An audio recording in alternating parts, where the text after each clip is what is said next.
আপনারা জানেন নির্বাচন চাই নির্বাচন চাই নির্বাচন চাই বলে মুখে একদম ফেনা তুলে ফেলেছেন। আমার মনে হয় না আপনার নির্বাচনের কথা যতবার মুখে উচ্চারণ করেন, সৃষ্টিকর্তার নাম আপনার মুখে ততবার উচ্চারণ করেন কিনা আমার একটু সন্দিহান আছে। বা খাইতে গেলে নির্বাচন, ঘুমাইতে গেলে নির্বাচন, নাইতে গেলে নির্বাচন, হাঁটতে গেলে নির্বাচন, মুখতে গেলে নির্বাচন, অবভিয়াসলি এমন হয়ে গেছে, এতটা নিম্ন পর্যায়ে চলে গেছে। যদি জিজ্ঞেস করা হয় ভাই আপনি কেমন আছেন, বলে নির্বাচন দাও। ভাই ভাবি কেমন আছেন, নির্বাচন দাও। ভাই বাসার সবাই কেমন আছে, নির্বাচন দাও। ভাই দুপুরে খাওয়া দাওয়া করছেন, নির্বাচন দেন। কতটা নিম্ন পর্যায়ে চলে গেলে যে নির্বাচন দেন। অবভিয়াসলি আমি নির্বাচনের পক্ষে, কারণ একটা দেশের ভৌগোলিক বা কাঠামোগত স্থানীয়ভাবে উন্নয়ন করতে গেলে একটা নির্বাচিত সরকারের বিকল্প কিছুই নেই ভাই। আপনি যে যত গল্প দেন এটা কখনো সম্ভব না, পসিবল না। একটা বিপ্লবী সরকার বা একটা গভর্নমেন্ট, একটা অন্তর্বর্তী সরকারের মেয়াদ থাকে, একটা নির্দিষ্ট একটু মেয়াদ থাকে। মেয়াদ কতদিন? সর্বোচ্চ 5 বছর সে ক্ষমতায় থাকতে পারবে, বা 2 বছর, সামটাইম এরকমই তো হবে। 2 বছর সর্বোচ্চ, বা 5 বছরই গেল টেনে টুনে। এদেশের মানুষ এখন এত বোকা নয়, মানুষ এতটা বোকা নয় যে তাদেরকে একটা ফ্রি টাইম স্পেস দিয়ে দেবে, লং টাইম দিয়ে দেবে যে আপনারা চালান, দেশ চালান, যত ইচ্ছা চালান। এদেশের মানুষ এতটা বুদ্ধ নয়। এখন মানুষ সচেতন হচ্ছে।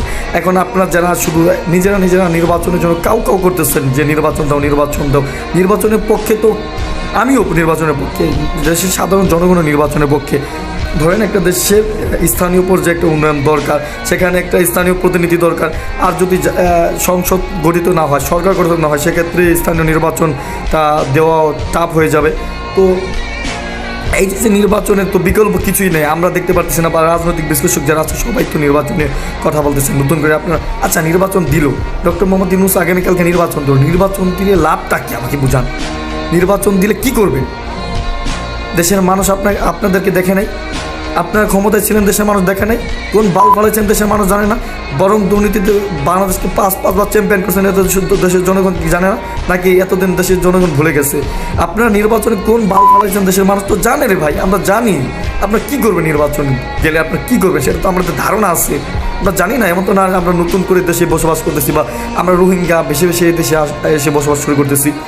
বরং নির্বাচন যারা আপনারা হাট দখল করছেন, হসপিটাল দখল করছেন, ব্যাংক দখল করছেন, মাঠ দখল করছেন, তো দেশের মানুষ দেখতেছে। তো নির্বাচনে গেলে তো আপনারা এগুলোই করবেন। বিরোধী দল দমন, মিথ্যা মামলা, ভাঙচুর, খুন, চাঁদাবাজি, ধর্ষণ, রাজধানী, এগুলো তো করবেন। সো নির্বাচনে না গিয়ে, ক্ষমতায় না গিয়ে তো আপনারা এগুলো করতেছেন। নির্বাচন নিয়ে তো পাগলামি তো করার কিছু নেই। নির্বাচনে না গিয়ে, ক্ষমতায় না গিয়ে তো আপনারা হালুয়া রুটি ভোগ করতেছেন, আপনার সব ক্ষেত্রে বেনিফিট ভোগ করতেছেন।